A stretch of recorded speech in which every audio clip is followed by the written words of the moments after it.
Welcome back to ating alamin kabayan at tayo po ay maghahatid po sa inyo ng mga pag-uulat kabayan ko at maiba po tayo ng usapan dito. Meron tayong mga tinanggap na mga request po at sabi panay senior daw ang aking pinag-uusapan. Paano naman senior po ang Kangka Jerry Geronimo kabayan ko? Pero hindi lang yan.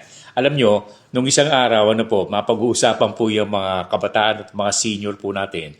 Nung isang araw, nakapanungaw po ako habang nagbabasa sa may bintana, natawag ng pansin ko ang ilang batang naglalaro sa labas.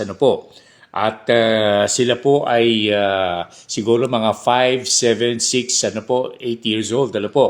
At marami po sila, siguro mga 8 o 10 ang mga batang naglalaro. At bigla akong nagulat kabayan.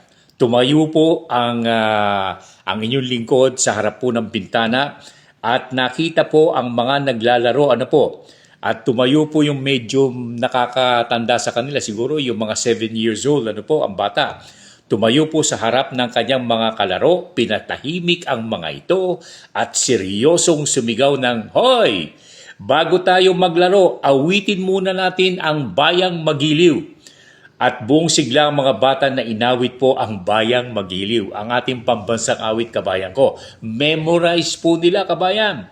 At daig pa yung mga matatanda, yung po mga kababayan po nating hindi memorize ang nasabing awitin kabayan. At laking tuwa ko sapagkat kung ganito ang magiging attitude ng ating mga kabataan, ng ating mga bata kabayan, para nasabi ko sa aking sarili, may pag-asa pa ang Pilipinas kabayan. May pag-asa pa sa kinabukasan ko ang lahat ng mga bata ay tuturuan po ng ating mga maestra at maestro sa mga paaralan, publiko o pribado, ng ganitong pag-uugali. Sa palagay ko talagang makabubuo tayo ng isang henerasyon na maipagmamalaki po natin kabayan. May pag-asa po tayo. At dapat siguro purihin natin ang mga guro ng mga batang nabanggit, lalong-lalo na yung mga leader po nito. Nailagay ng guro ang halaga ng pagiging patriotic sa mga bata at ang kanilang pagmamahal sa kanilang bansa. Pagkatapos ng awit kabayan, tuloy laro ang mga bata. At nasagi po sa aking isipan na sana ang lahat ng mga bata at mga Pilipino ganito ang magiging pag-uugali. At yung pong ating mga magulang, alam nyo, kayo ang susi Susi po kayo aside from the teachers.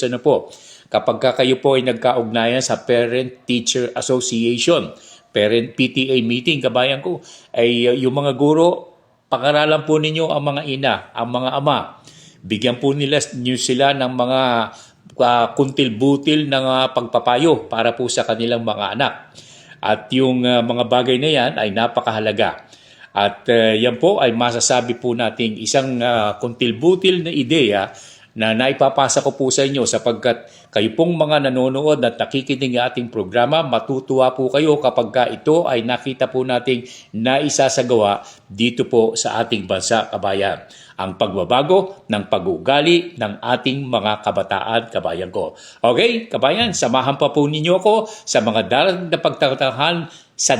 na pagtatanghal ng ating palatuntunang ating alamin. Hanggang sa muli, mabuhay po kayong lahat, kabayan.